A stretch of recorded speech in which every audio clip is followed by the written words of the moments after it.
Hello everyone and welcome back to the channel. I hope you all are doing absolutely well.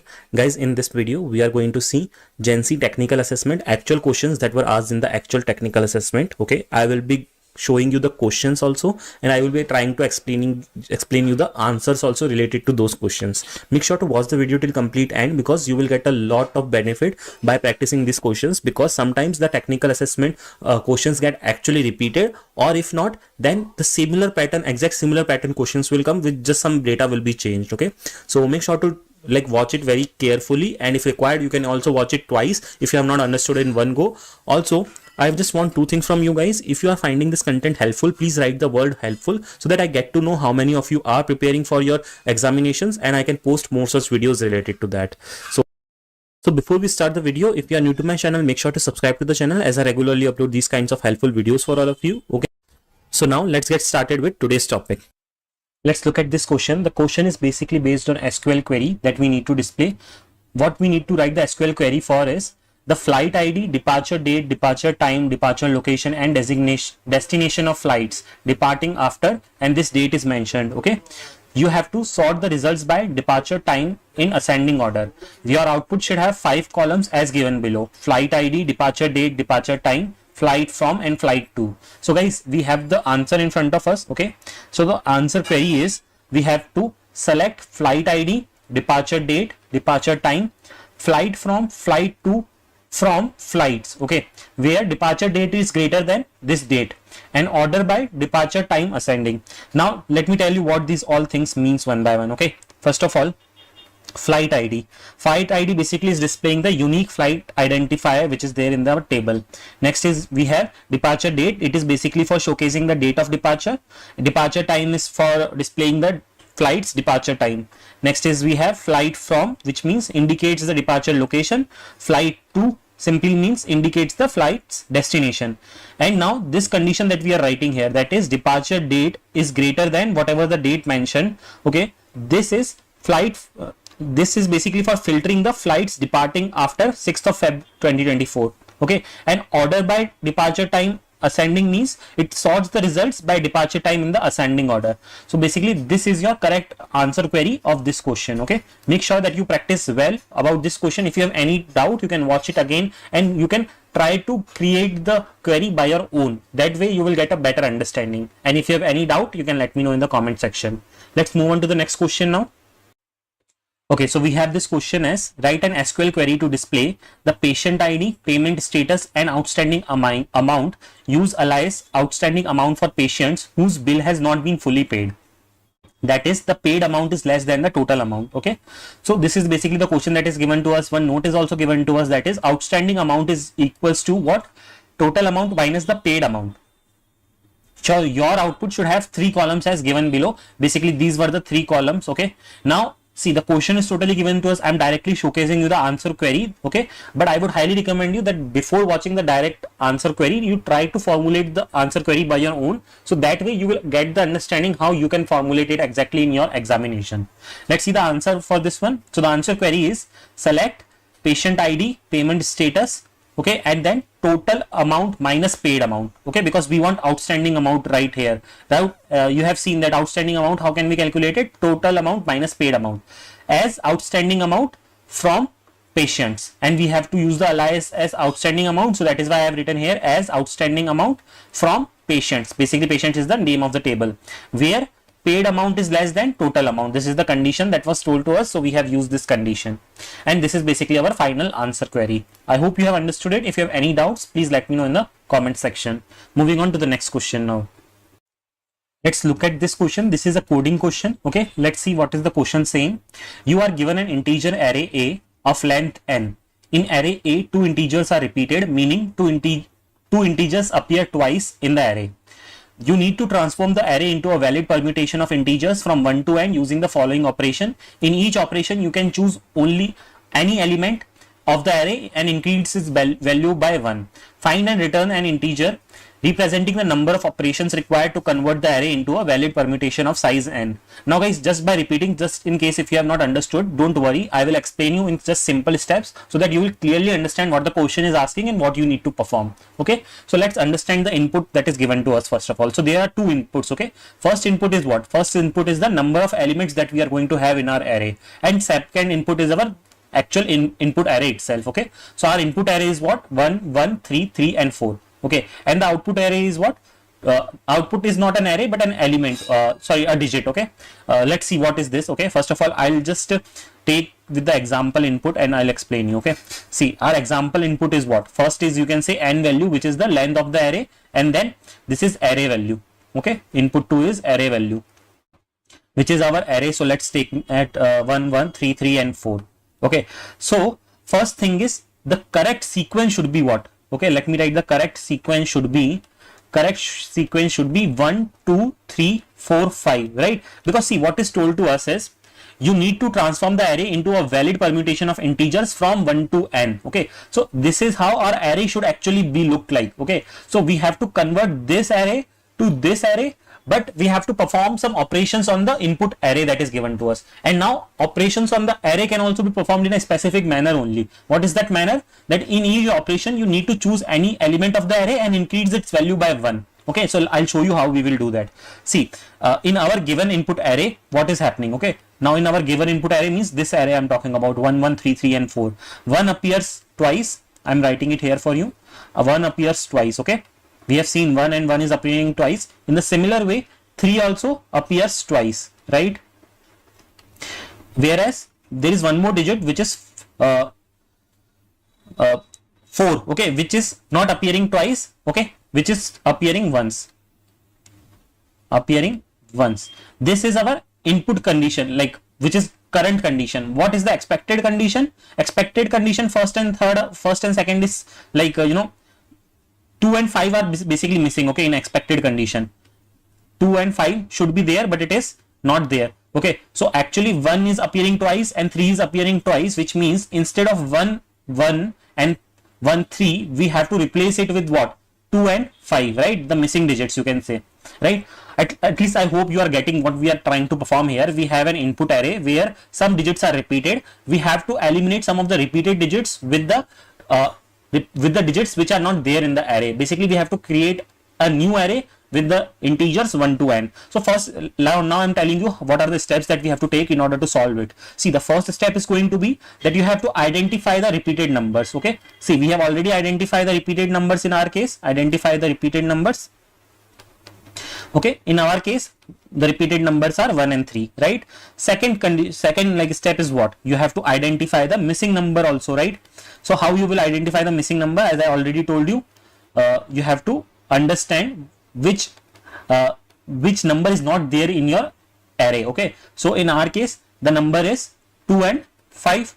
So we have identified the repeated numbers, we have identified the missing numbers. Now third step is going to be what? You have to fix the array. Fix array using minimum number of operation. Okay, minimum number of operation. We have to fix the array with using minimum number of operation. So what are the steps that we are going to, or the operations that we are going to perform is, first of all, we will change 1 to 2 and then we will change 3 to 5. Okay, this will be one operation and this one also will be one operation. Okay, so total operations will be 2. That is why the output that we are getting in our case will be 2.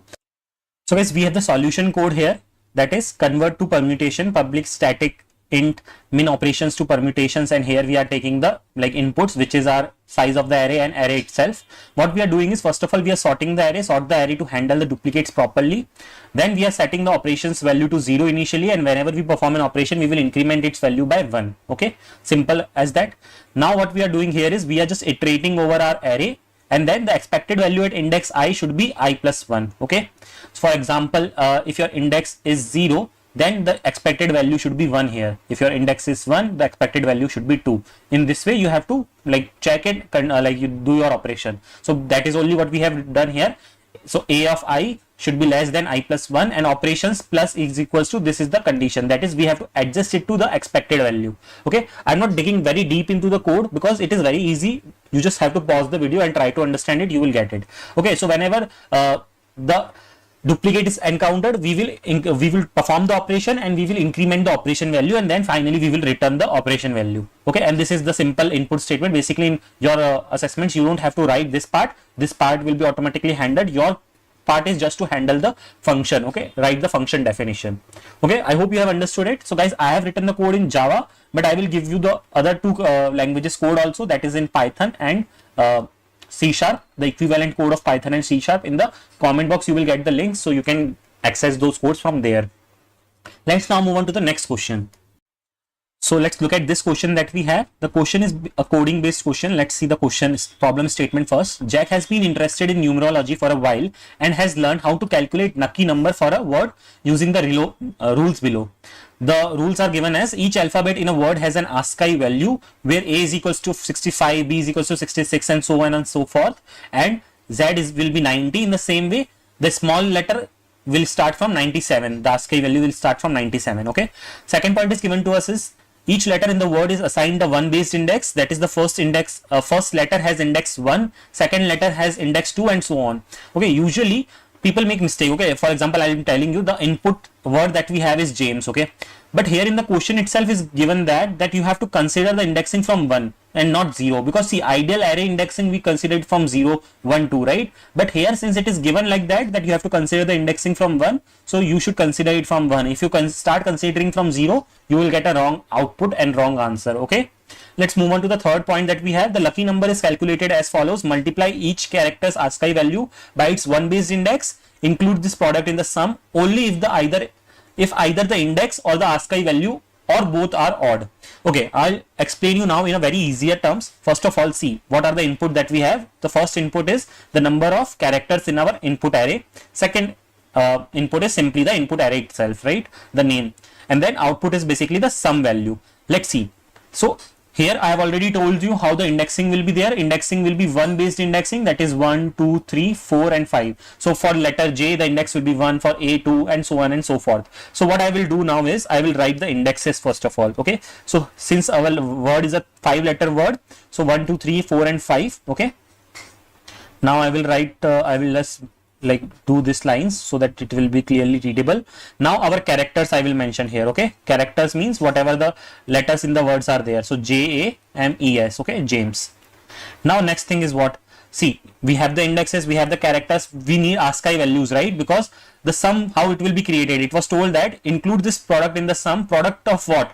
Product of ASCII value and product of ASCII value and the index. So first of all, let's note down the ASCII values of these characters. So for J, the ASCII value is going to be 74. For A, it is going to be 65. And note that all the characters are capital letters. So you have to consider the ASCII values from 65 to 90. Just in case if the ASCII values were like small, so you have to consider that way. And guys, this is just I'm showing you a dry run. So you don't have to consider all this, you just have to write the code in such a way that everything will be handled properly. Okay, so for M the ASCII value is going to be 77, for E it is going to be 69, and then for S it is going to be 83. Okay, now we have noted all the ASCII values. Now what I will be noting is I will be noting the product. Product of what? Product of ASCII value and index value, right? Because that is what it is told to us. We have to finally do a summation, right? Where the summation should be what? Summation should be the sum of products. Okay, and then in summation also there is a condition given to us. We will come to that also. First of all, let's note down the products. Okay, now in this one the product will be how much? 1 into 74. Why 1 into 74? Because 1 is the index value, 74 is the ASCII value. So the sum is going to be 74. Similarly, next one is going to be 2 into 65, which is going to be 130. Next one we have is 3 into 77, which is going to be 231. Next up we have 4 into 69, which is going to be 276. Next one we have 5 into 83, which is going to be 415. Okay, guys, pardon me for my bad writing, but I hope you can understand what I'm trying to convey here. Okay, it is very easy problem, just that that's the thing is you have to understand it. Okay, see, now we have noted down the products now. Okay, now the thing is what? Now we are already told that we have to include these products in our sum based on a specific condition. That is, the condition is include this product in the sum only if either the index value or the ASCII value is odd, or if both are odd. Okay, you don't have to see, either your index can be odd, okay, index is odd, or your ASCII is odd. Okay, ASCII is odd, then you can include, or both are odd, then also you can include that. Okay, both are odd, then also you can include. But when can you not include it? When both are even. Okay, so make sure you never include a digit or a product whenever it is, when the both are odd. Okay, or both are even, sorry, both are even means what? Both, one is your index value and one is your ASCII value. If both the values are odd, then you cannot take that value in your submission. Let's see which all values we are going to take. See, in this case, in the first case, one is what? Odd, and product value is 74, which means if even one thing is odd, then also we can take it. So we are going to take this in the summation. So I am going to write sum here and I am going to start summing it up. So first value that I have taken is 74. Second value, see, index value is even. Now, if just in case, if the ASCII value is also even, I'm not going to take this value, okay, the product of this value. But see, the ASCII value is not even, but it is odd. So I'm also going to take the product of this values also, which means 130.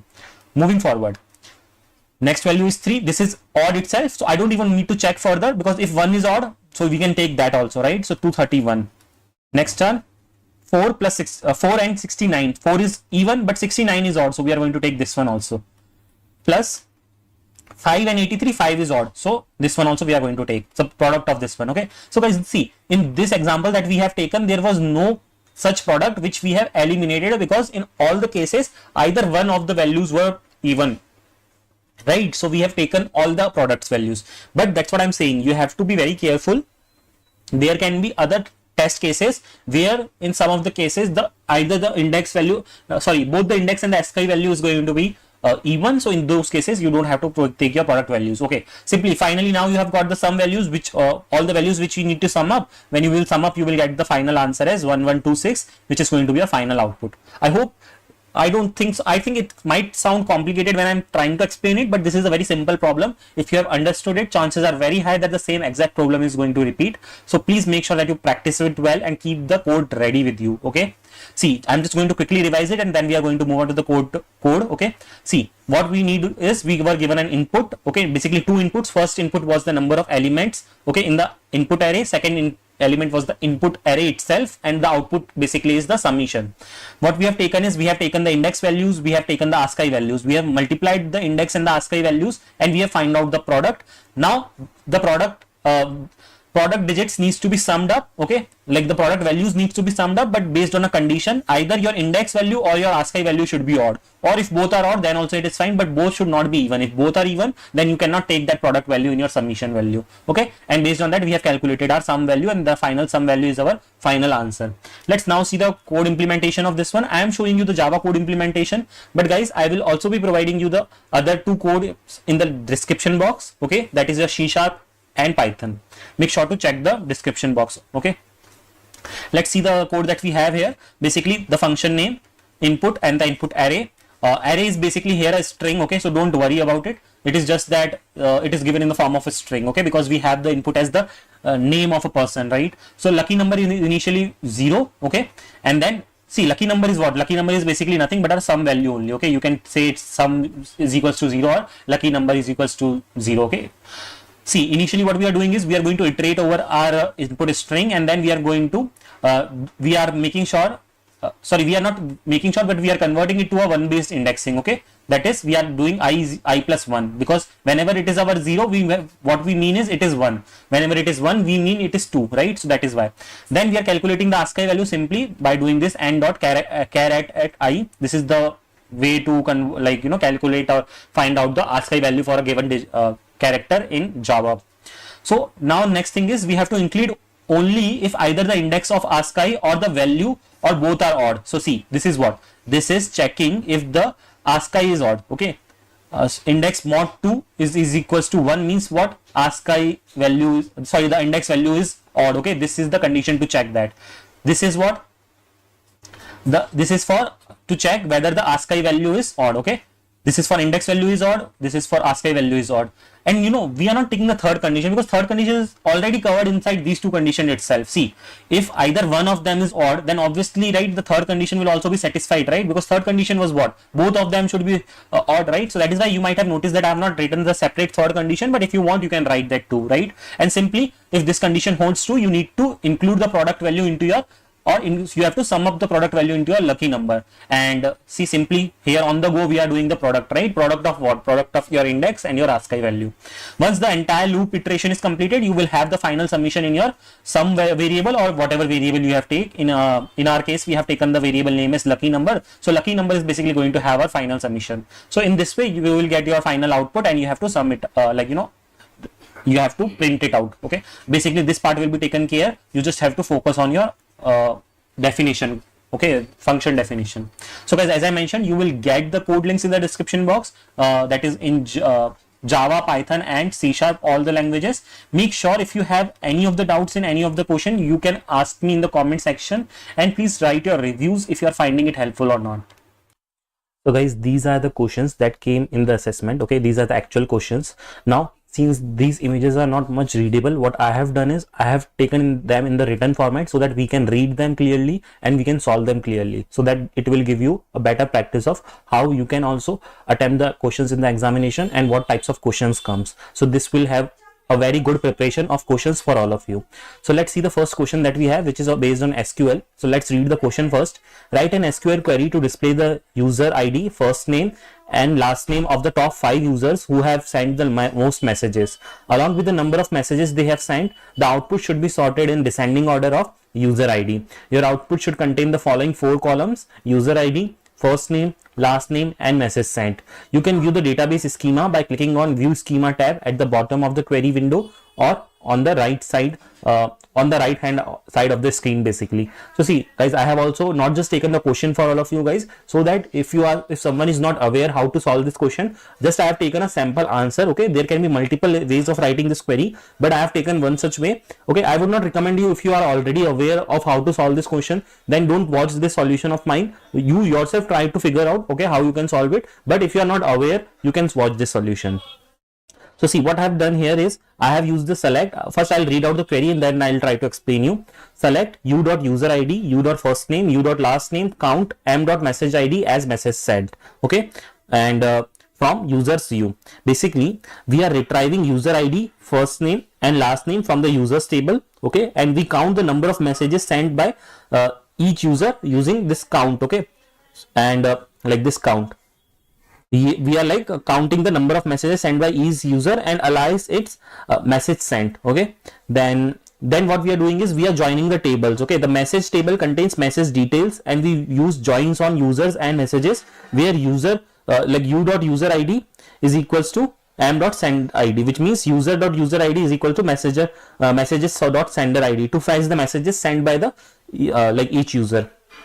Then what we are doing, we are grouping the data. So this basically, this line that you'll see on line number 4, this line is ensuring that the messages count is calculated per user. Okay, and then what we are doing is we are sorting the data. Okay, so for sorting we are using order by, and it sorts the users by number of messages sent in descending order, and this order by user ID DESC is applied to sort the users in descending order. Okay, and then we are limiting it to 5, which means limit 5. This is basically ensuring that only the top 5 users with the highest messages counted are displayed. Okay, and then finally this will be our expected output. Like basically this expected output you won't have to see, but yeah, like what this query will generate and what the data that it will give, this is the data that we will have. Okay, the name of the employees, their last name and user IDs, and then messages sent.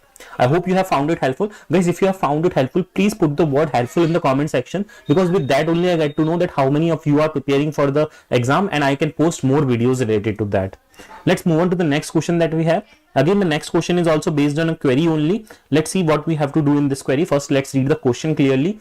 Write an SQL query to display first name, position and salary of staff members where salary is greater than 50,000. Use an alias for the first name column as staff first name.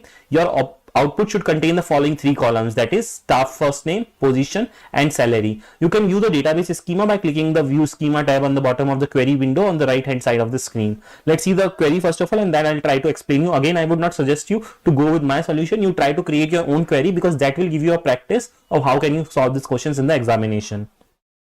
So the query is select first name as staff first name, position, salary from staff where salary is greater than 50,000. So basically what we are doing is we are retrieving the first name and salary from the staff table. The column first name is aliased as staff first name using as to match the required output format. Okay, and then what we are doing is we are filtering the data. That is what we are doing here is where salary is greater than 50,000. So this condition ensures that only staff members earning more than 50,000 are included, and then we are outputting the things. Okay, which means the query returns only the relevant details with proper aliasing as required. So basically whatever the conditions that we need to set, and this will be our expected output. Okay, like the name and salary will be greater than 50,000 and then their positions. So this output displays the staff members earning more than 50,000 with their first name as staff first name. Okay, I hope this is understandable. And guys, if you haven't subscribed to the channel yet, please do so, because it takes a lot of hard work to create this kind of content for all of you.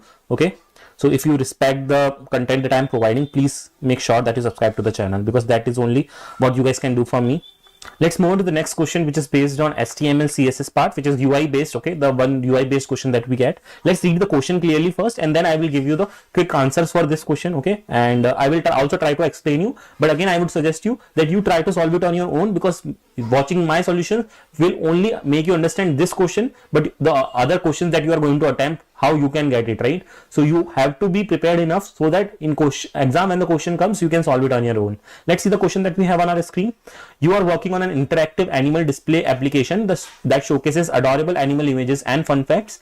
While the basic structure is in place, it needs functionality to dynamically update images and facts based on the user selection, ensuring that the correct animal image and its fun fact are displayed whenever their respective button is clicked. The objective are: add the ID animal fact to the paragraph element in HTML that displays the animal fact, add a gap of 15 pixels in CSS to display the button properly, ensure that the puppy and kitten buttons display the correct animal image and fun fact when clicked by linking them to the appropriate functionality. Constraint is: do not modify any existing IDs and class names, keep all the existing styles and functionality intact. Okay, see guys, so don't focus much on this like JavaScript part, because most of the things will be set up, given to you already set up in the code. Okay, your main part is to set up the HTML part, CSS part, and basics JavaScript, whichever is required. Okay, so see, first of all, let's see this like code. Okay, you can see this code. Basically this is for HTML part, and this is like whatever, like gap addition was required, like 15 pixel and all. This is for that part. I'll quickly guide you through it. Okay, so see, it was asked to add a ID, right? So we have added an ID animal fact here. Okay, and to the paragraph element in the HTML, this is basically ensuring that we can dynamically update the displayed fact. Okay, and then we are adding margin right of 15 pixels between the button for better UI alignment. Okay, and then we have linked the event listeners to the puppy and the kitten buttons in the JavaScript part. Okay, and so that when the puppy is clicked, it updates the image to puppy.jpg and send the changes to puppies, like whatever the thing is there. Okay, like quote or something, the text basically. And when kitten is clicked, updates the image to kitten.jpg and the changes updates the fact to the kitten related fact. Okay, and what will be the expected output? Basically when the puppy button is clicked, the image should update to the puppy image, and then the fact should update the puppy fact. Okay, and when we click on the kitten button, the image should update to the kitten picture, and then the fact should update related to the kitten. So basically this is how you have to write it. Basically for all of those who have basic understanding of HTML, CSS, JavaScript, this is one of the easiest ones, and we have seen that the level of questions were very easy. It was not that tough if you have prepared well. So I would also say you that please make sure that you prepare well for these, because if you are already prepared well, you won't find it tough. And that is the main motive of me creating these videos, so that you get a actual habit of or actual practice of questions that come in your assessment. Let's look at this question. Write a program that checks whether the sum of the first half of an array is less than the sum of second half. If the condition is met, the program should reverse the entire array. Finally, the program should print the resulting array. Okay, let's understand what the problem is saying us. So for example, if we have the input array like this, okay, 1, 2, 3, 10, 20, and then 30. Okay, this is our input array. What it is saying is we have to write a program that will check whether the sum of first half of this array, okay, first half is what, 1, 2, 3, 4, 5, 6. Okay, which means first half will be this much and this will be second half. Okay, so I will write first half and then this is second half. Okay, so we have to check if the sum of the first half is less than the sum of second half. If it is, then we just need to reverse the array. Okay, let's see how can we do that. So in this case, let's try to find out what will be the answer. So 3 plus 2 is 5. Okay, the sum of first half is 5, and then 10 plus 20 plus 30. is 60. Okay, so this is true, right? Sum of first half is less than sum of second half. So what we will do in our output, we will just return this one, okay, the same array with the reversed one, okay, which means 30, 20, 10, 3, 2, 1. Okay, hope you have understood what the question is asking and how we have to solve. This is a pretty basic question, and these kinds of questions usually come. Okay, so you have to just stay calm and try to write the solution. Let's see. See, we have created a function that is check and reverse. What we are doing is taking n. Okay, n is what? N is the length of our array. So in our case, the length of our array is going to be 6, right? So it is going to be 6. Then what we are doing the sum of first half, and then we are doing the sum of second half and storing in first half some variable and second half some variable. How we are summing it up? So we are using sum function for that, and then to take the first half of the array, what we are doing is we are using this slice technique. Okay, that is array of, and then these in this way we can take the first half basically. Okay, so array of, and this will give us the first half of our array. Okay, so this and by putting that in the sum function, we will get the sum also. So we will store that in the first half sum and second half sum in this way. Then what we will do, we will check our condition. Okay, if the first half sum is less than second half sum, then what we need to do, we need to reverse it, right? So array dot reverse, and then reverse the array if this condition is met. So this way our array will be reversed, and finally we will print out our resulting array. Let's consider the other case where the first half sum is greater than second half sum. So it will not go in this reverse, like in this if condition. So it will simply print out the input array itself. Okay, the same array we have to print out. So here we can see the like example usage also, 1, 2, 3, 10, 20, 30. So we will just pass this in the check and reverse function, and then we will get the output as the reversed array because our sum of the first half is less than sum of the second half. Hope you have understood the logic. If you have any questions, you can ask me in the comment section. Okay, so this was the Python implementation. Now you can see the Java and C# implementation on the screen. Don't worry, I will provide you all the 3 codes. Okay, that is Java, C# and Python code in the link in the description box. Make sure to check it from there. Okay, we are not going to dive deep into these codes, but it is for your reference, so you can check it and understand it. Let's now move on to the next one. Let's look at this question. The problem statement is count valid subarrays of size 3. Okay, the problem description is you are given an array of integers containing n elements. Your task is to find and return an integer value representing the total number of subarrays of size 3, where the sum of the first element and the third element is equals to the second element. Okay, a subarray is a continuous subsequence of elements in an array, and this is your input specification, input 1 and input 2, and input 1 is what? An integer array of size n, and input t is an integer value n, which is representing the size of the array.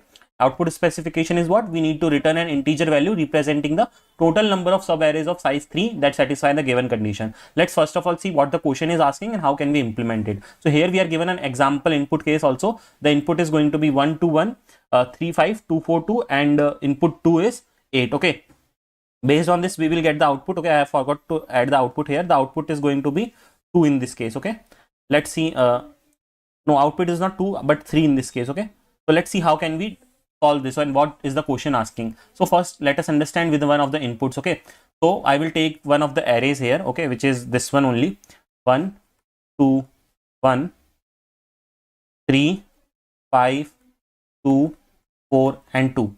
Now just understand first thing that what is a sub array. Okay, sub array is a small part of this array. Okay, so we can call 1 3 5 also as a sub array, then we can call 2 4 2 as a sub array. Okay, so in this way all these sub arrays are what? A part of this same array. Now the main thing is that sub array should only be of size 3, okay, which is already given to us. So we have to see all these types of sub arrays which can be of size 3, right? Now one by one we will check, okay, that which of the sub arrays in have what is the condition that is asked. For example, let me take the first sub array. Okay, and for your knowledge, how many sub arrays are possible? So in this way the next sub array will be this. Okay, and the next one will be 1 3 5. Okay, after that the next one will be 3 5 2, right? Okay, next one will be 5 2 4, right?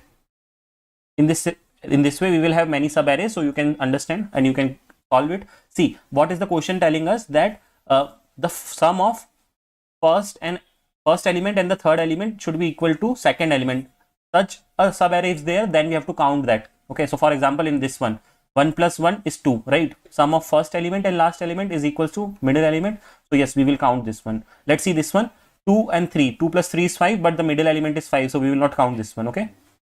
5 plus 1, 6, which is not equal. So we will not count this one. 3 plus 2, 5. Yes, we will count this one. 5 plus 4, 9. This is not equal. So we will not count this one. Okay. So in this way, see, we got already 2. Let's see if we have more. So I have noted 5 to 4. The next one is going to be 2, 4, 2, right?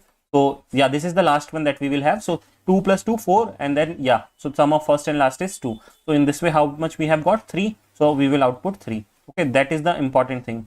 Okay, that is the concept that we need to follow. Hope you have understood the problem. For your knowledge, I will also give you one more example so that you get it better way. Okay, let's understand quickly one more example. So let's take one more example array. Okay, let me clear out some things. So we are going to do the same thing on one more example array, because you see, understanding logic is important. Code can be done very easily. I personally believe that. So if you have understood the logic easily, then you can easily solve the question. So see, the next example that we have is 3, 1, 5, 4, 3, 6, and 3.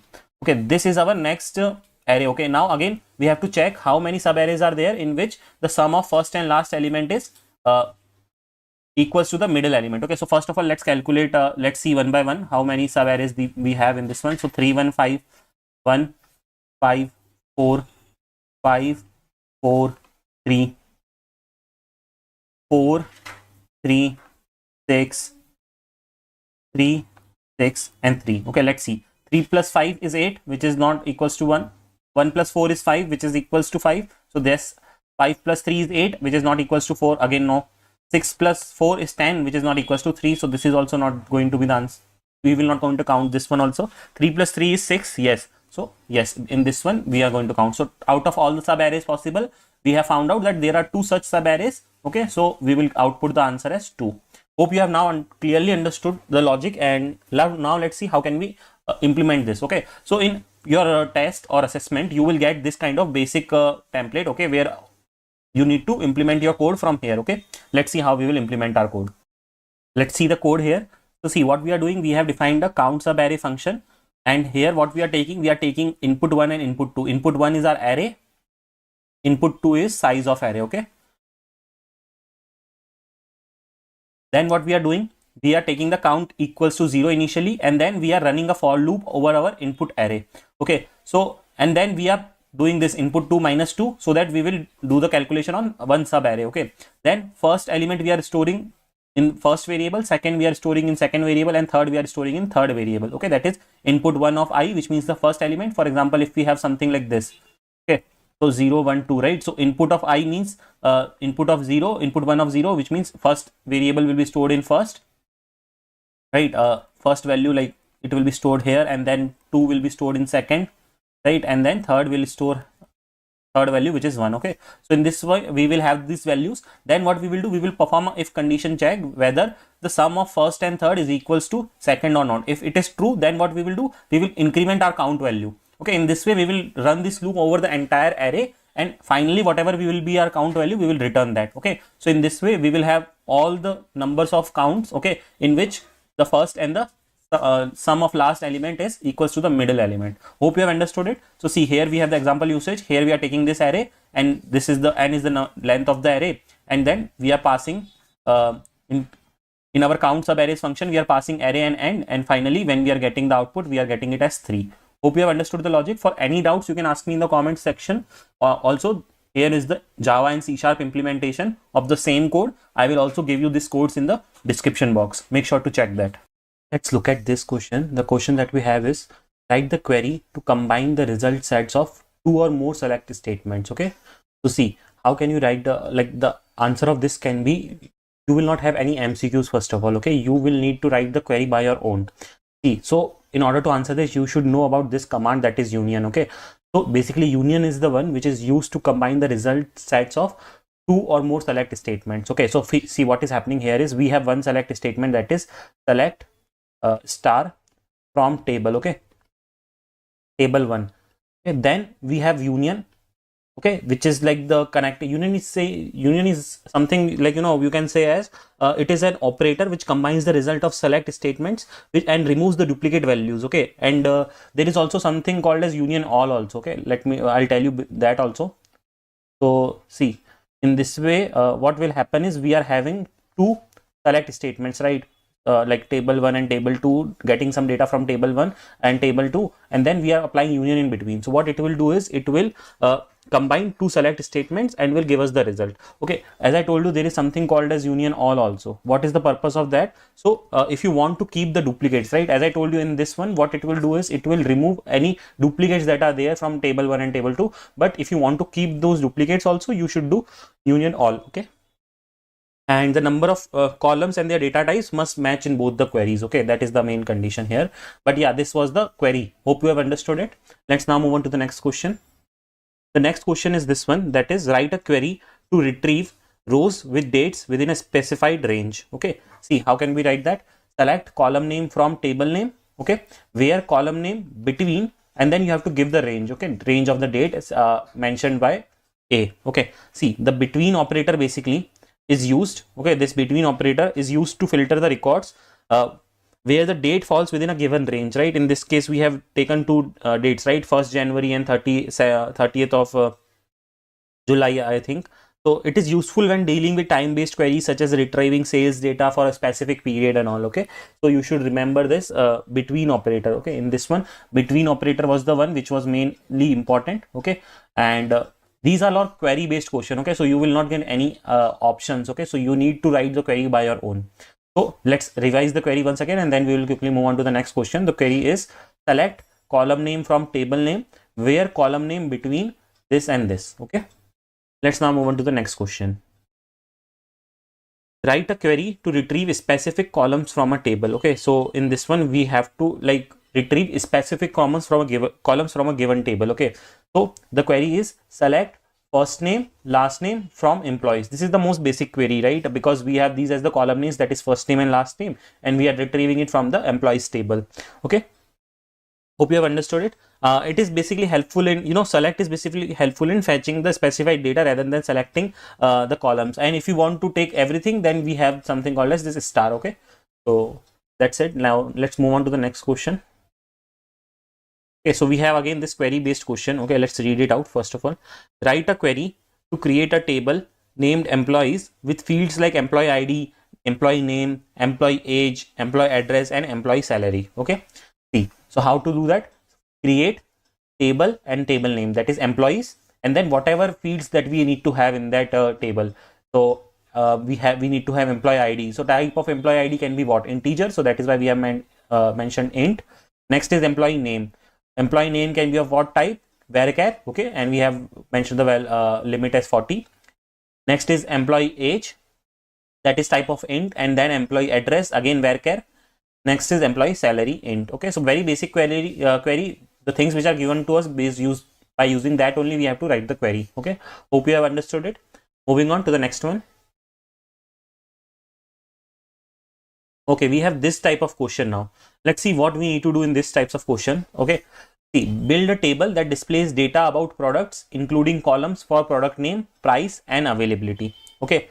So see, we need to create a table first of all that displays data about products, including columns for product name, price, and availability, okay. So how the table should look like? First, you should understand that figure in a figure, okay. Then only you can write the code for it. So it is saying the column name should be product name, product price, and availability. So like product name, okay, price, and availability, okay. This is like your column names, okay. And then you will have rows based on like data in the rows based on these columns, okay. And this is like, you can say, products table, okay. Now how we will write the code? So this code again you need to write, okay. So let's understand the structure in HTML. In order to create a table, first of all, table is the tag that you need to use, okay. Table, see, here we are using, this is the opening and this is the closing. Now in table also we have few things, right? As I told you, there will be a header and then there is a body, okay. So that is why we have separated these two, right? First we are mentioning header and then we are mentioning body, okay.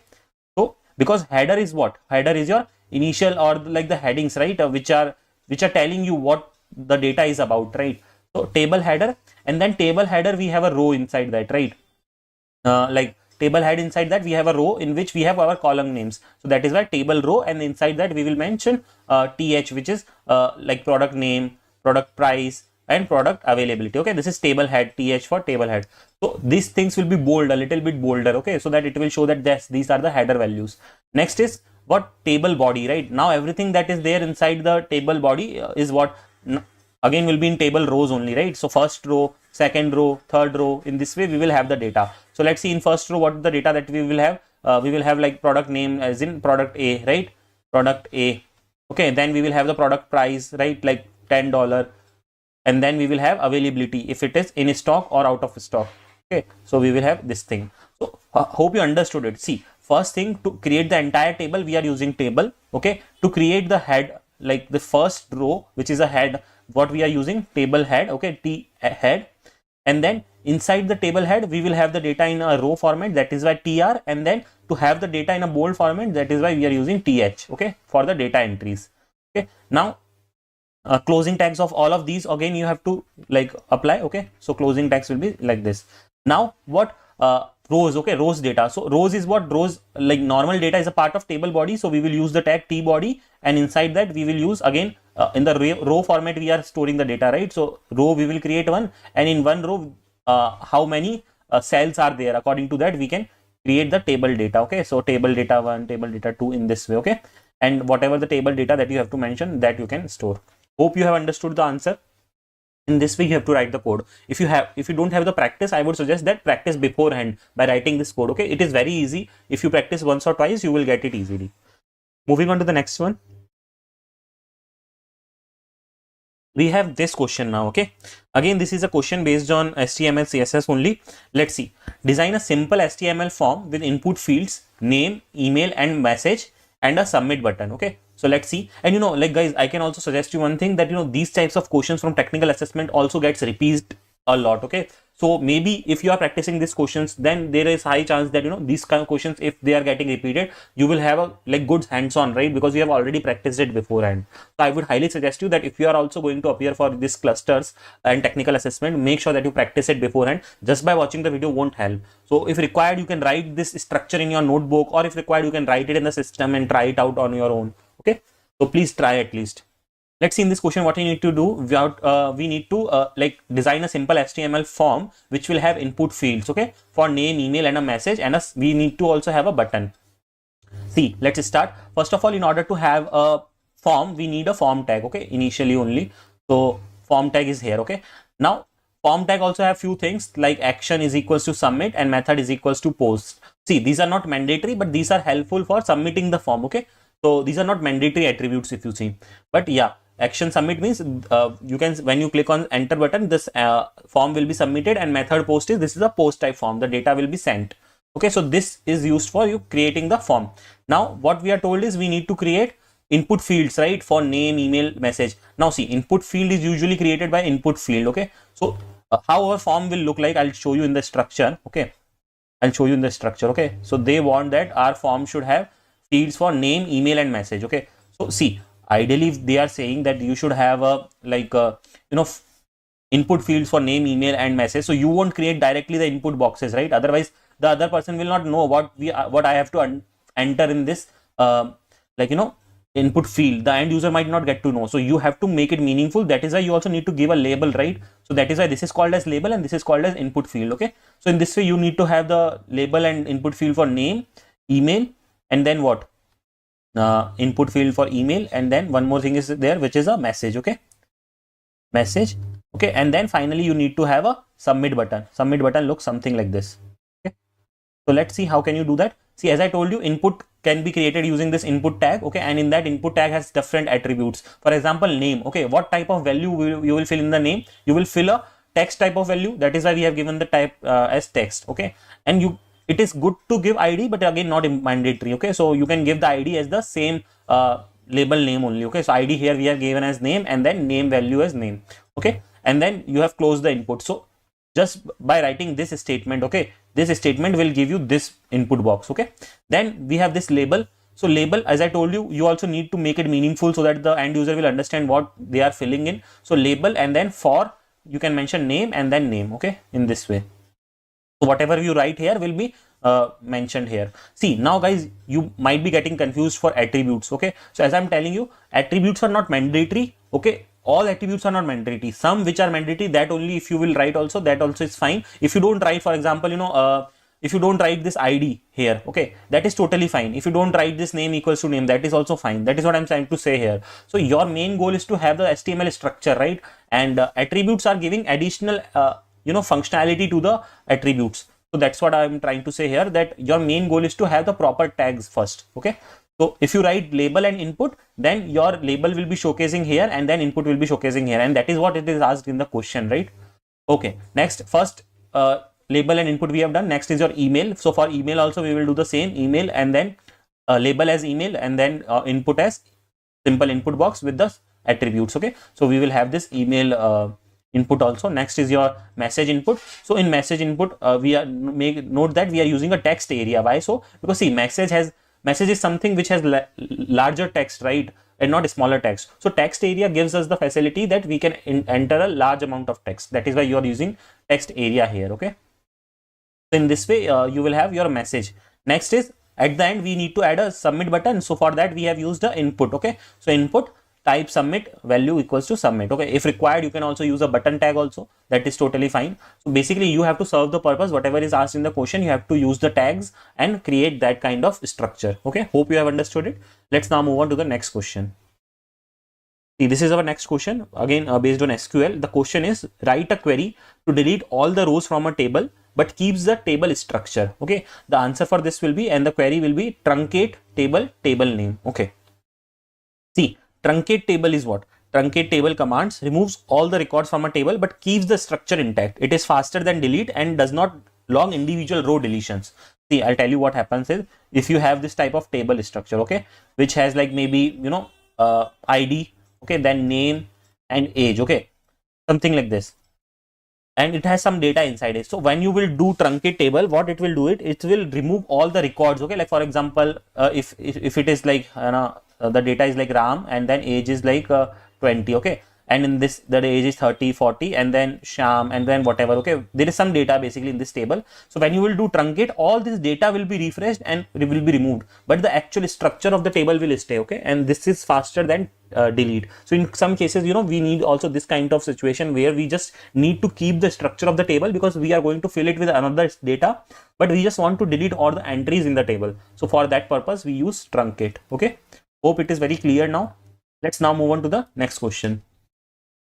See, we have this question, write the query to retrieve the maximum value from a column. Okay, see, now there can be a table, okay, which is like I would say maybe like salary or something. Let's suppose salary, which has salary of different employees, okay, in every cell. Now we want to find out, and it has like lots of data, okay, like 10,000 lines or something, maybe a lot of data it is there. We cannot take out the data manually, right? So we need to find out the maximum salary out of this given column. So how can we do that? So for that the query is, select max of column name. For example, in our case it will be salary if we are like doing it for the salary. So max of salary from table name, whatever is our table. For example, if the table name is employee data or something, so instead of table name we will use employee data. Okay, hope it is very clear. Basically the main part is max function that we have to use, because the max function returns the highest value in a specified column. It is used for finding the highest salary and these type of data. Okay, as I explained you, maximum price, most recent data in a data set. Okay, let's now move on to the next question. The question is, write a query to combine two rows with the help of left join. Okay, so we have joins in SQL, we all are aware, right? So let's see the SQL query. So the query is, select e.first name, d.department name from employee E, left join department D on e.department ID is equals to d.department ID. See, a left join, what it does is it returns all the records from the left table and matching records from the right table. Okay, if there is no match, null is written. Okay, so you have to understand, left join is basically used for what purpose? All record from left table and matching record from right table. Okay, this you have to remember. And in case of right join, you have to do it the vice versa. Okay, like all record from right table and matching record from left table. That is the only difference. And if there is no match, okay, then it will give null. Okay, hope you have understood it. Let's now move on to the null as in, okay, null as in for what? Null for the right table. Okay, if there is no match, because for left table it will give the complete record, all record, right? Let's move on to the next question now, which is this one. We have again a HTML structure based question. Let's see the question. Build a basic navigation bar with links to home, about, services and contact pages. Okay, so see, navigation bar is what? First of all, you have to understand that. So if you must have visited a website, right? So in a website, the top bar that we have, okay, inside that bar, you know, you might have seen a hamburger icon here. Then we have like sections like about, right? Then contact us, right? Then services, etc, like there is there. When you click on that, you will be redirected to a new page, right? Something like that. That is called as a navigation bar. Okay, this is a navigation bar. Oh, you understood the thing, what is the navigation bar first of all. Now see, now let us see how we write the code of navigation bar in HTML. So for navigation bar, we have a tag called nav. Okay, so nav is the tag that you need to use for a navigation bar. So initially this will set up that, this will tell the HTML that you are writing the code for navigation bar. Okay, this much is done. Now what is the next thing that you are going to do? You are going to show this data as a list. Okay, which means a list is there, and then inside that list there are some entries. Okay, so for that what you are using is UL. UL stands for unordered list. Okay, unordered list. And then in that unordered list we have list item. Okay, so your list will come something like this. Okay, first thing will be your home. Okay, then your about, services and contact. Now this is important, guys. Href is important because see, we are using a tag. A tag is what? To make your navigation a link. Okay, so when someone will click on that, they will be redirected to somewhere. So for that we are using a tag, and where they should redirect to, so that reference is given in href. Basically index.html is the page name. Okay, so in this way you can create your navigation bar. Hope it is clear to everyone. If you have any doubts, you can ask me in the comment section. Moving on to the next question. Which of the following are features of cloud computing? Okay, we have the options. The options are security, availability, large network access, and option D is all of the mentioned. The correct answer for this question is going to be option number D, which is all of the mentioned, because cloud computing offers security, availability and large network access, ensuring scalable and efficient computing resources over the internet. So everything is getting everything is a feature of cloud computing, we can say. Okay, moving on to the next one. Which of the following is a type of cloud computing service? Okay, and we have different services. So we all know that in cloud computing there are three major services, right? Like as software as a service, infrastructure as a service, and platform as a service. Okay, now in this one we are given four options for a software as a service, and there might be some mistakes, okay, in every option. Let's read the options and then we will figure out. Let's see. Service as a software, this is wrong. Software and a server, this is also wrong. Software as a service, this is correct, and then software as a server is also wrong. So the correct answer will be option number C, which is software as a service. Okay, moving on to the next question. Which of the following is an example of cloud? We have different options given to us. First is Amazon Web Services, second is Dropbox, third is Cisco WebEx, and fourth is all of the above. Let's see what is the correct answer. The correct answer is going to be all of the above, because see, AWS, Dropbox and Cisco, these are all cloud based platforms, and they provide cloud based things, right? For example, AWS, what it provides cloud infrastructure, hosting, computing resources. In the same way, Dropbox, what does it provide? It is a cloud storage device. You can store your documents, data, right, in Dropbox. And what is Cisco WebEx? Cisco WebEx is a cloud based video conferencing tool. So all these are cloud based, right? That is why all these are the examples of cloud. Okay, moving on to the next question now. Okay, so the next question is this one. Which of the following is a cloud platform provided by Amazon? Okay, now let's read the option. AWS, Cloudera, Azure, all of the mentioned. See, the correct answer for this question is AWS, because AWS itself stands for Amazon Web Services. Okay, Amazon Web Services. Okay, so that is why AWS is given by Amazon. Okay, and it is used for basically it is a cloud platform offering computing, storage, network and security services.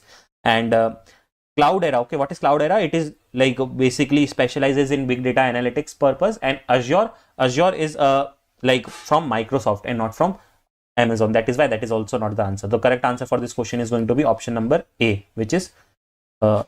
So in this syllabus, if you see this part, okay, so I was telling you, right, in Cognizant round 2, basically there are two things. First is aptitude assessment and the second is technical assessment. So in technical assessment, we have three clusters, cluster 1, cluster 2 and cluster 3. So in cluster 2, so if you opt for cluster 2, so you will get coding, Python, query, database, ANSI, SQL and MySQL. For this also I have uploaded the video already. Make sure to check that if you haven't checked it. And this video is going to be for this part, okay, that is cloud fundamentals, multiple choice questions, and there are the topics that is given. The topics are like introduction to cloud computing, cloud service models, cloud deployment models, virtualization, cloud providers, basic cloud services. Okay, so you will get MCQs questions on these topic. Okay, so let's look at this question. What is the primary benefit of cloud computing? The options that we have are reduced operational cost, increased hardware requirements, less scalability, decreased efficiency. So the correct answer for this question is going to be option number A, which is reduced operational cost. Moving on to the next question. Which of the following is not a service model in cloud computing? The options that we have are IaaS, PaaS, SaaS and DaaS. So guys, just in case if you are not aware the full forms of IaaS, PaaS, SaaS, so I'll tell you. IaaS stands for infrastructure as a service. Okay, and let's see the other ones. Then we have platform as a service. Then we have software as a service. Okay, so there is nothing called as DaaS. So the correct answer in this case is option D, that is DaaS. So DaaS is not a service model in cloud computing. Moving on to the next question. What does IaaS stand for in the context of cloud computing? So guys, in previous question only I told you all the full forms. So the correct answer for this will be infrastructure as a service. So IaaS stands for infrastructure as a service. Hence the correct answer for this question is option B. Moving on to the next question. Guys, before we look at the next question, if you are new to my channel, make sure that you subscribe to the channel if you haven't done yet. Let's look at this question now. Which of the following is an example of public cloud provider? The options that we have are Google Cloud, AWS, that is Amazon Web Services, Microsoft Azure, and all of the above. So guys, in this one, the correct answer is going to be option number D, that is all of the above. So all of the above, like that is Google Cloud, AWS, Microsoft Azure, all are public cloud providers. Okay, so now let's move on to the next question. The question is, which deployment model of cloud computing is the most commonly used by businesses? Okay, and we have different models as the option. First is private cloud, second is public cloud, hybrid cloud, and community cloud. So in this one, the correct answer is going to be hybrid cloud. That is option number C. So hybrid cloud model is most commonly used by businesses actually. So that is why we have selected this answer. Moving on to the next question. Next question is based on virtualization. Okay, so let's read the question first. Virtualization in cloud computing allows for, we have different options. First is creating multiple virtual instances of physical hardware. Option B is increased hardware requirements. Option C is reduced internet speed. Option D is storing all data in one location.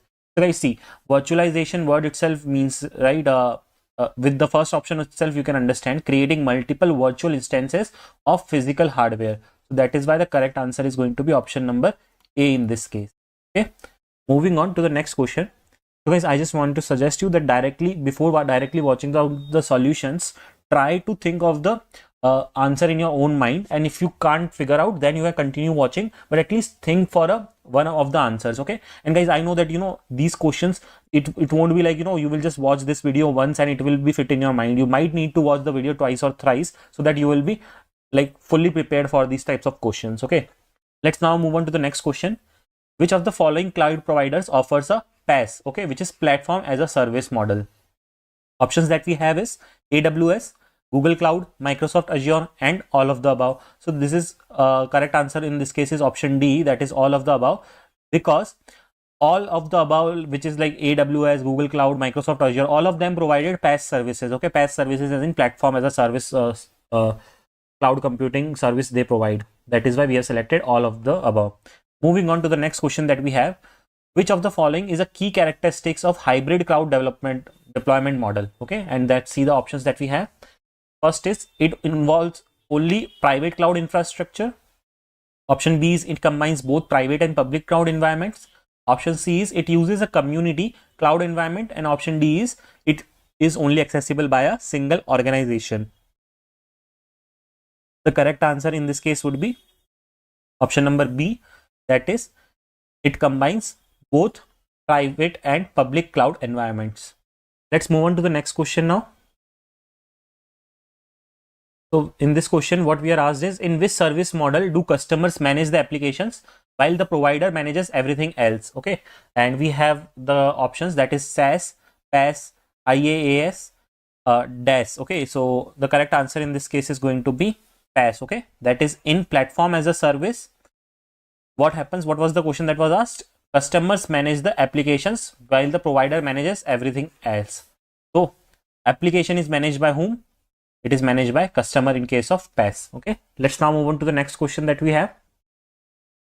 The question is, which of the following is not a feature of cloud computing? Okay, let's read the options.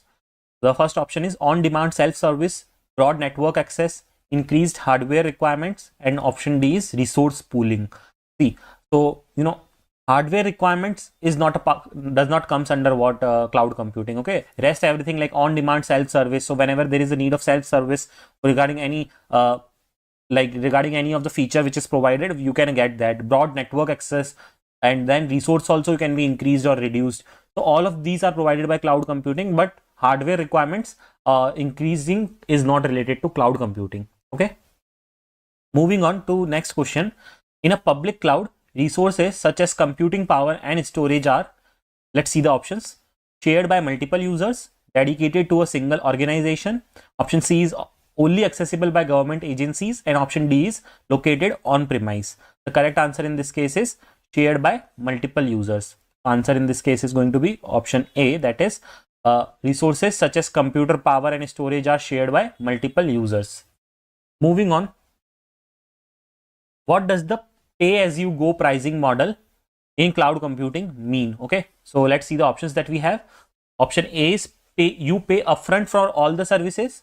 Option B is you only pay for the resources you use, and option C is you pay fixed monthly fees, and option D is you pay for storage only. Okay, so the correct answer in this case will be option B, which is you only pay for the resources you use. So see, it is pay as you go, which means only the things which you use, for that only you need to pay, and you don't need to pay, like it does not mean that you have to pay upfront for all services. No, you do not have to pay any fixed monthly amount. So how much usage you are having, that much you have to pay. Okay, let's move on now to the next question. Which of the following is an advantage of cloud computing for businesses? Let's see the options that we have.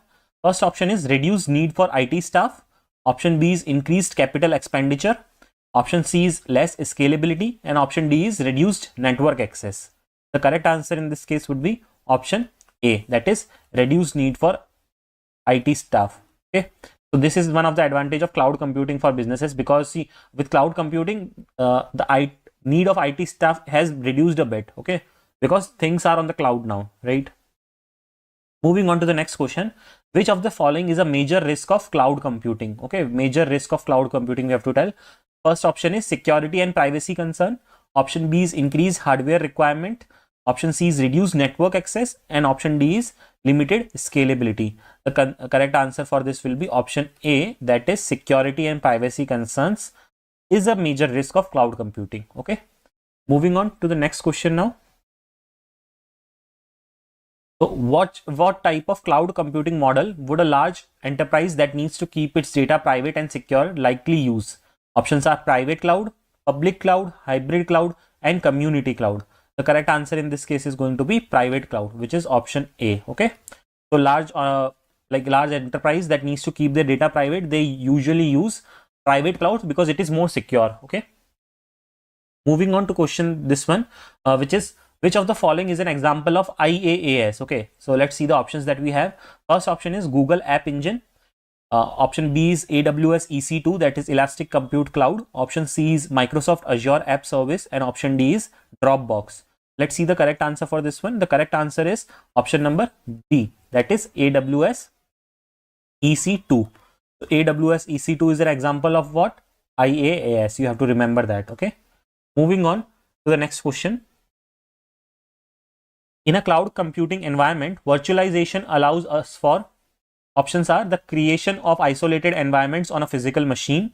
Option B is a single user to access all resources. Option C is direct access to hardware components. And option D is storing data on premises. The correct answer in this case is option number A, that is the creation of isolated environments on a physical machine. Let's now move on to our next question.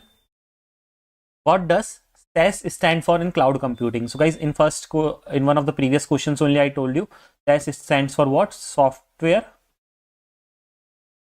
as a service. Okay, so let's see if we have this option or not.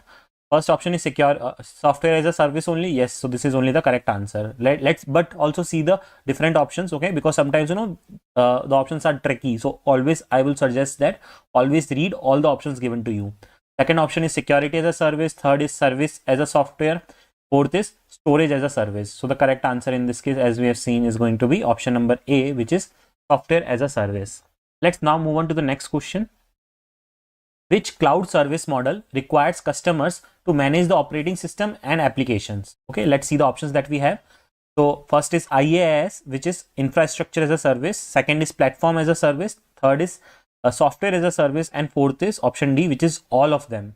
So see, in this case the correct answer is going to be IaaS, okay, which is infrastructure as a service. Hence the correct answer is option A, that is IaaS cloud service model requires customers to manage the operating system and application. Basically they will provide you the infrastructure, and then you, customer or you will manage the operating system and the applications inside it.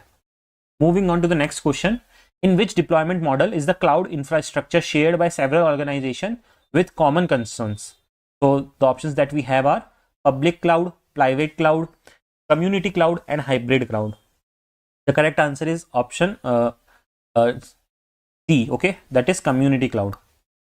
Correct answer is option C. Community cloud deployment model is the cloud infrastructure shared by several organizations with common concern. See, the word itself has community in it, okay.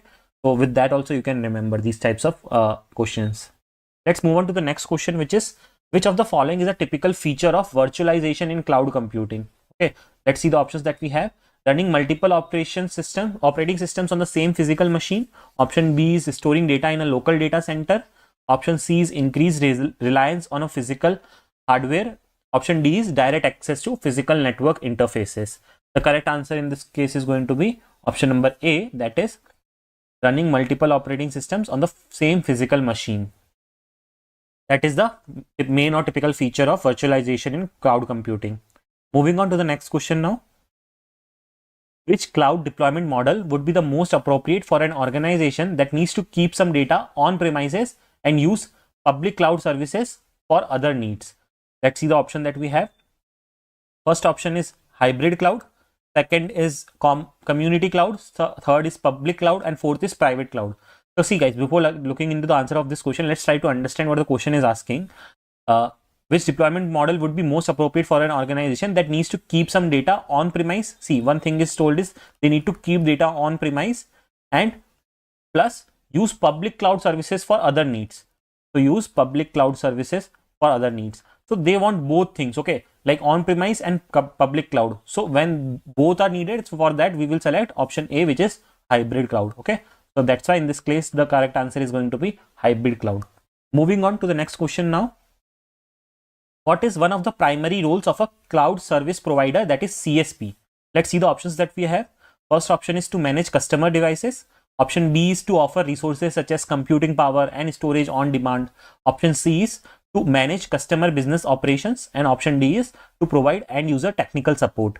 The correct answer in this case is going to be option number B, that is to offer resources such as computing power and storage on demand. That is the main primary role of CSP, that is cloud service provider. Moving on to our next question now.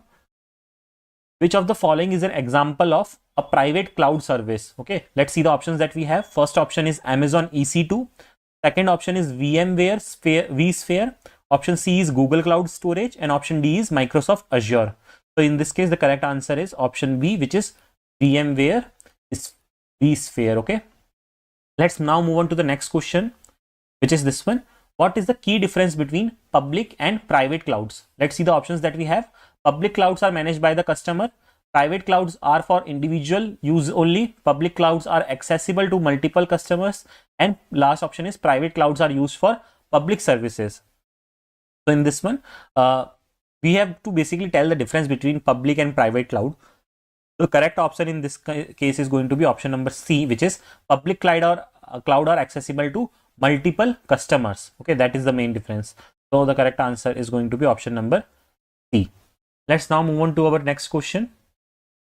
What does PaaS offers to customer? PaaS stands for platform as a service. So let's see the options that we have. A fully managed virtual server. Option B is an environment to develop, run and manage application without dealing with infrastructure. Option C is software application that are ready for use. And option D is virtual storage space. The correct answer is option B, that is an environment to develop, run and manage applications without dealing with infrastructure. Basically, the like what PaaS provides is it provides an environment to develop, run and manage applications. This is very important, guys. Just remember this one, okay? Because this is a service that PaaS provides, okay? Platform as a service provides. So if you remember, you can solve many questions based on this. Let's now move on to our next question. In cloud computing, which of the following is an example of basic cloud service? Let's see the options that we have. Option A is virtual machine. Option B is DBaaS, that is database as a service. Option C is load balancer. And option D is all of the above. So guys, in this one, the correct answer is going to be all of the above. Okay, that is all of these are the example of basic cloud services. Virtual machines, cloud service basically provides virtual machines also. Cloud services provide databases also.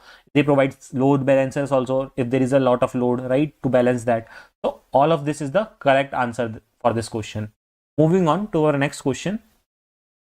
Which of the which is one of the challenges used?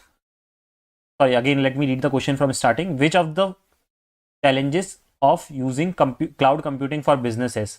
Let's see the options that we have. First option is decreased scalability.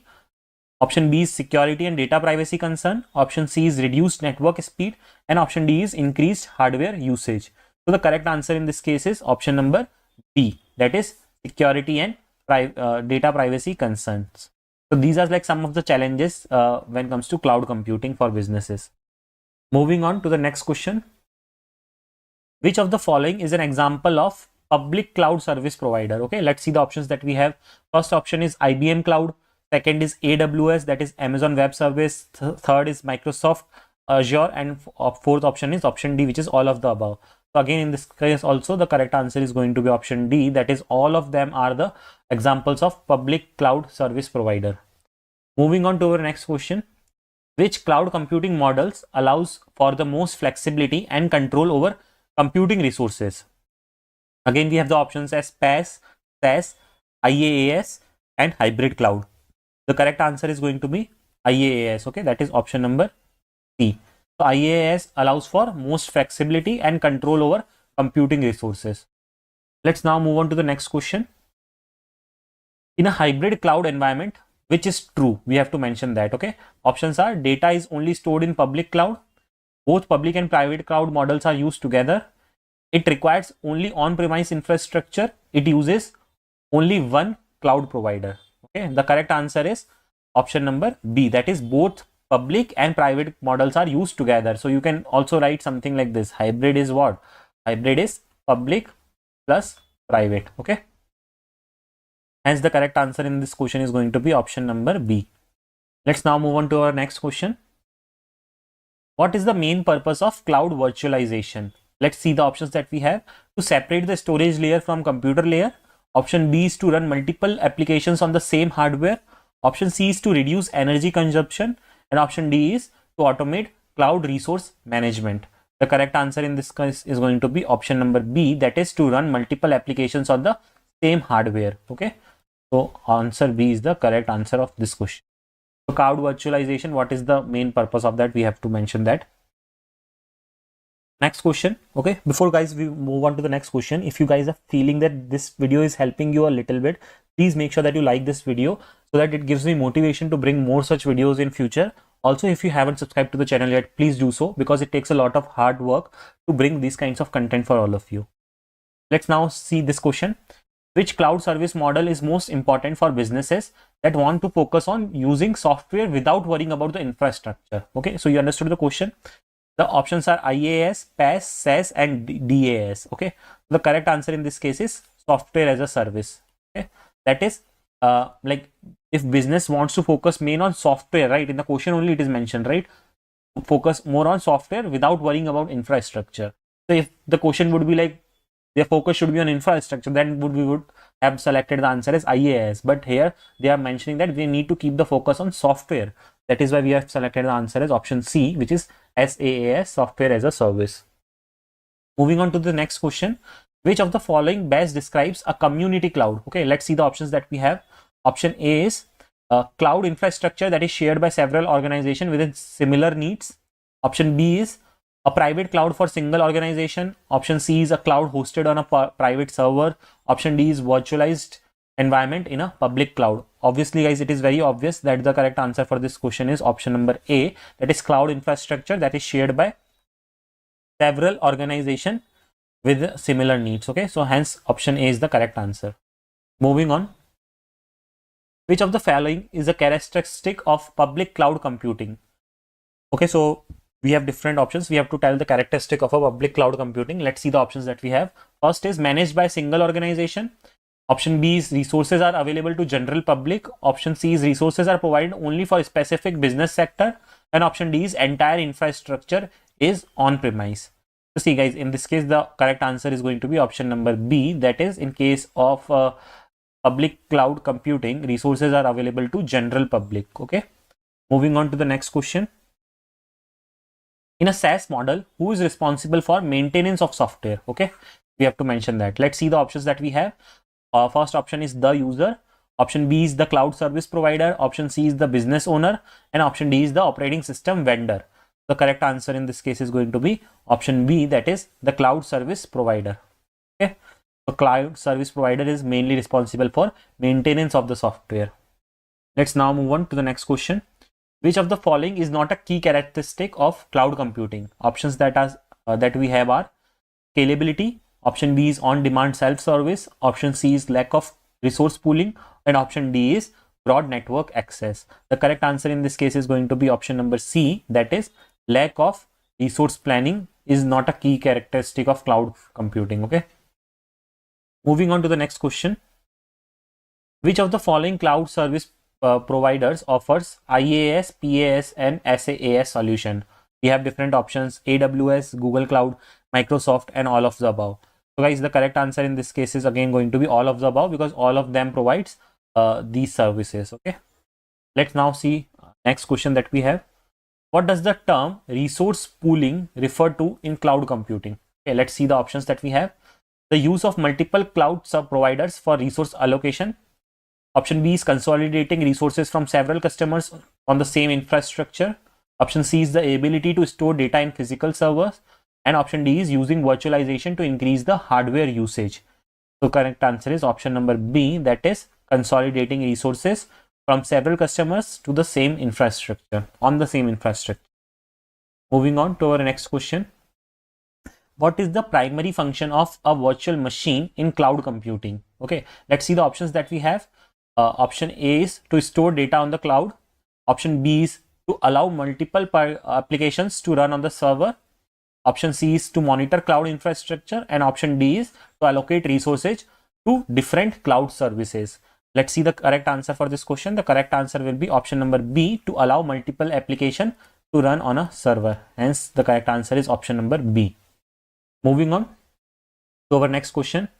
In cloud computing, which of the following is typically shared across multiple customers? Okay, let's see the options that we have. Physical hardware, virtual storage, software applications, or all of the above.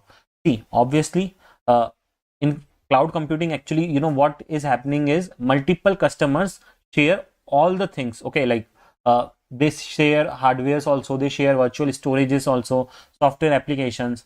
That is why we are going to select option D as the correct answer. Moving on to the next question now. What is the primary difference between IaaS and PaaS in cloud computing? Okay, we have to tell the difference between them. Let's see the options. IaaS provides physical infrastructure while PaaS offers a platform for developers. Okay, let's see the next question that we have. Next option that we have, PaaS offers more flexibility than IaaS. IaaS provides ready-to-use software applications while PaaS does not. PaaS is for business only, while IaaS is for developers. So guys, the correct answer for this is option number A, which is IaaS provides physical infrastructure while PaaS provides or offers a platform for developers. Moving on to the next question that we have. Which of the following is not a key service offered by most cloud service providers? Options are computing power, option B is storage service, option C is hardware management, and option D is software application management. The correct answer is option C, that is hardware management is not a service that is offered by most cloud service providers. Okay, next is your this question, which is what type of cloud computing service model would a business use if they want to build and deploy their own application without managing the underlying hardware? So hope you have understood the question. They don't want to manage the underlying hardware basically.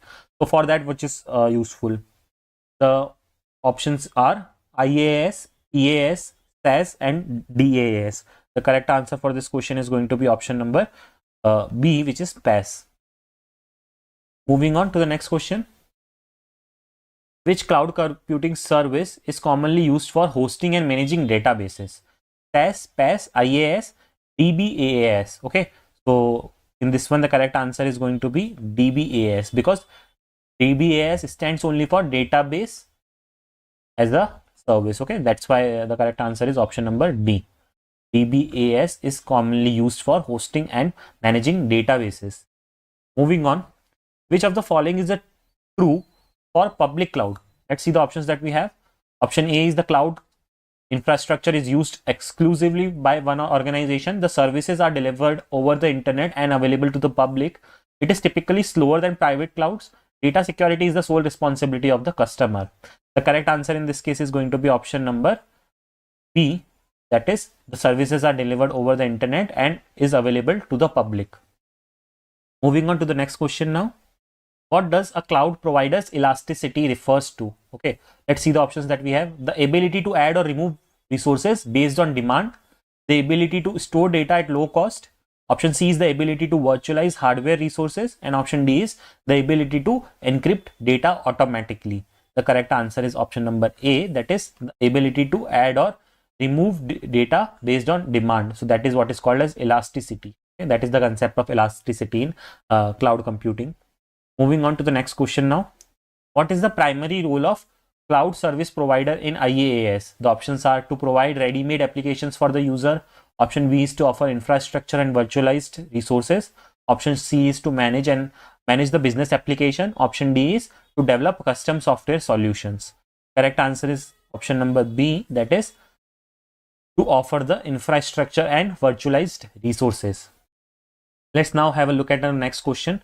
Which of the following is an advantage of hybrid cloud deployment? Okay, let's see the options. It allows for complete control over the resources. Option B is enables data security and flexibility by combining private and public clouds. Option C is it only requires public cloud resources. On option D is it uses a single cloud provider. So the correct answer is option number B, that is it enables data security and flexibility by combining private and public clouds. Let's now move on to the next option. Okay, so the next question is, in cloud computing, which of the following is responsible for managing virtual environment? Okay, the options are the cloud service provider, the customer service, the cloud applications, and the hardware providers.